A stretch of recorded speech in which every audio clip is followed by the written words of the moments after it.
Why is gold moving up, and what is the threat to the US dollar? Why is the dollar so weak? This is Mayor Valensky with Driving Markets, helping you to achieve your goals through a complete mentorship program. Let's kick off and let's have a look what's happening with gold and where are the threats to the US dollar.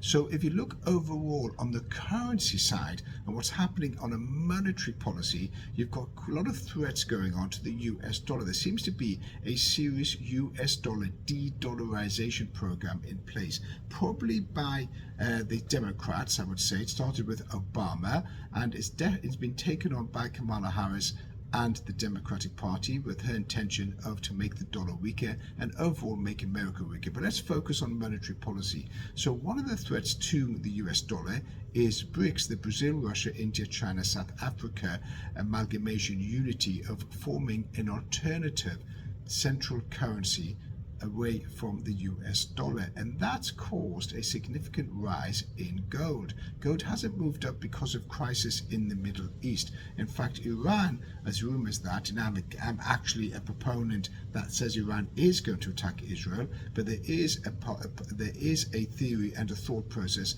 that Iran is not going to attack Israel now due to the threat of the 5th Fleet and 6th Fleet in the Red Sea and in the Mediterranean, the US heavy firepower threatening Iran if they do attack Israel. But going back to gold, gold's not gone up because of Middle East tensions. Gold's gone up for some economic reason. The main reason for gold's gone up, in my opinion, as I understand it from my analysis, is that China is buying huge amounts of gold, as is India and Russia, in order to back the yuan with gold. In addition to that, BRICS also wants to be gold back to make it a more solid currency. But then you've got the other intimidating threat on the dollar, which is CBDC, the central bank digital currency, which many countries are now looking to take on and get rid of their fiat currency or their paper currency. New Zealand is in advanced stages of development of introducing CBDC into New Zealand. It's already passed several government hearings.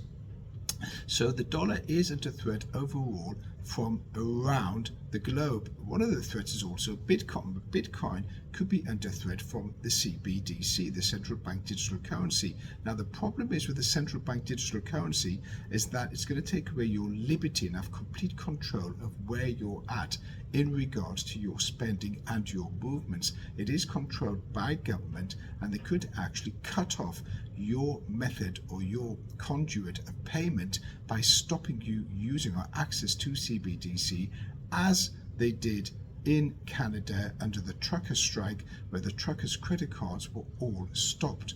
Government intervention, communism, and with the latest policies introduced by the Democrats of taxing corporations and moving towards price controls, you could find that the US, when Kamala Harris, or if Kamala Harris gets in, which could be a disaster, but if she gets in, then that could end up pushing the US more to a Soviet Union, Venezuela, North Korea type of administration, as opposed to a free society, which is what was set up on originally. So the threats to the US dollar, as stated earlier on, are CBDC, Bitcoin, and obviously BRICS.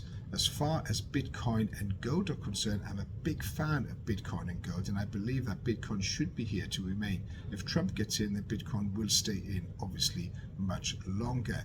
If you want to know any more information, or you want to learn how to trade, we're running a course on the 28th of September for 3 days, a 3-day online course. You can join it where you will learn to trade, where to trade, what to trade, how to trade, using all technical and fundamental analysis. You'll come out a lot more empowered. If you need any more information, you can DM me, direct message me, contact me. You'll find me on Instagram, also on TikTok.